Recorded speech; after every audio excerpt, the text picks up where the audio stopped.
Welcome back, folks. It's John Pollock here with you. We are getting set for Bellator 149. It's coming up on February 19th from the Toyota Center in Houston, Texas. A huge card. Ken Shamrock taking on Royce Gracie, and Dada 5000 meeting the man who joins us now on the line. He is Kimbo Slice.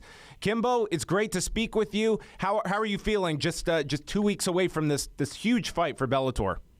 I'm feeling damn good, John.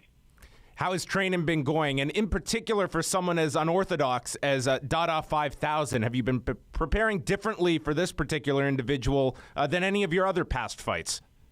Yeah, this fight is a lot different because I'll be fighting this dude with anger. You know what I'm saying? I'm upset. I don't like him. You know, I want to hurt him.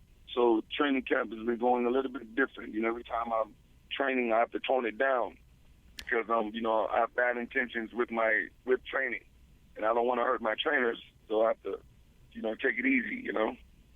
Is fighting with anger, is that something that helps you? And is it something that your coaches are concerned about? Because that's always a red flag for a lot of coaches when their fighters go into a cage angry. No, not really. You know, it's a mindset. You know, it's knowing when to turn it on and when to turn it off. When this fight was presented to you, did this completely come out of left field for you? And was this a fight you wanted? Did you want to give this guy such a massive platform here, somewhat in your world here in mixed martial arts? Well, John, considering this dude was running from me for like 2 years, we kind of like lived in the same neighborhood. So, you know, I had access to, you know, his whereabouts. And, you know, when, you know, upon location, this dude would not be here. He would disappear. So, you know, he never wanted to see me in the backyard, which is my world. You know, so, you know, I guess, you know, when we finally got him, they finally got, I don't know how Scott Coker was able to get this guy signed on the contract, but I'm sure I had a lot to do with it, you know, considering, you know, the nature of how he even came into the game of fighting, came into the fighting world was literally on my back.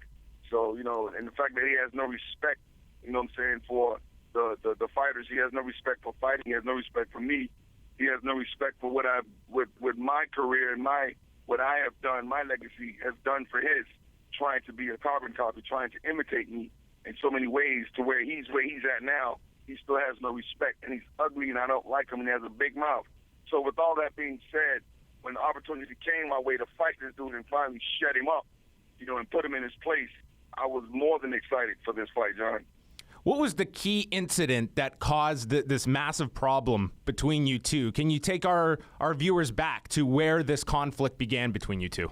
You know, the conflict began when, you know, the guy just started to do his own thing with the street fights. You know what I'm saying? We kind of left it the way it was.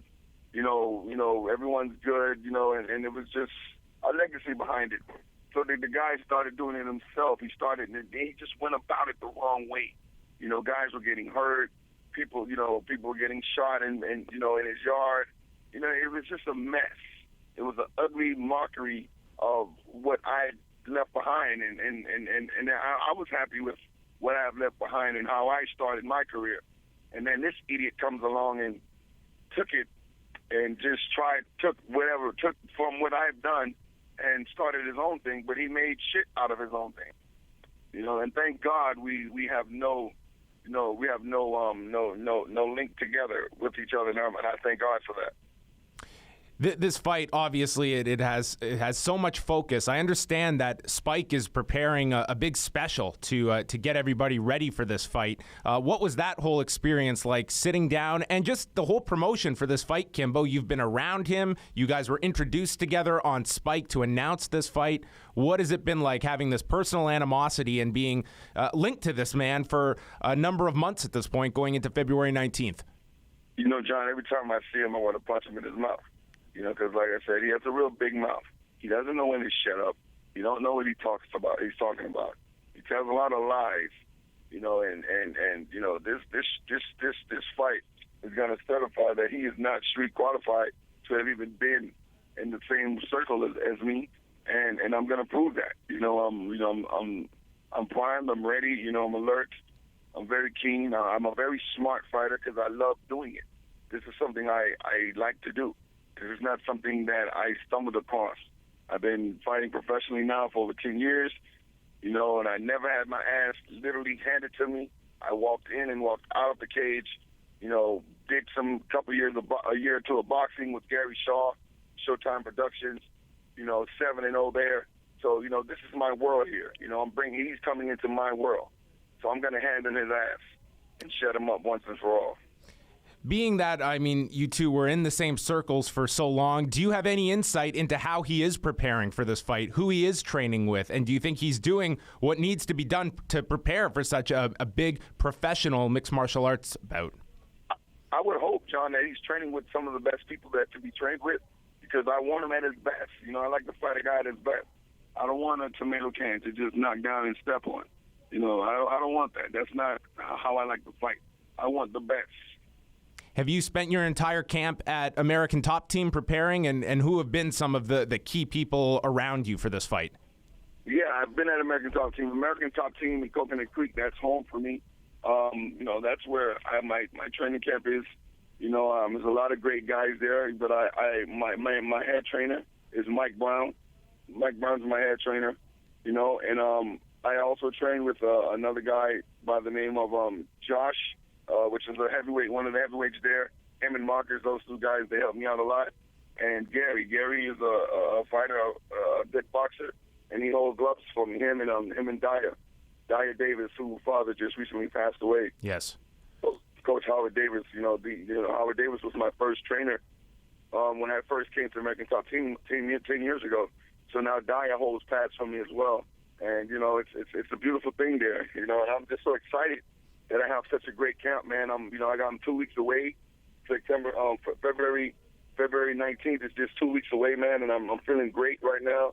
And for the viewers, if they don't know, it's going to be free on Spike, and they can always tune in. They always tune in on Spike and get it and watch me knock this clown out.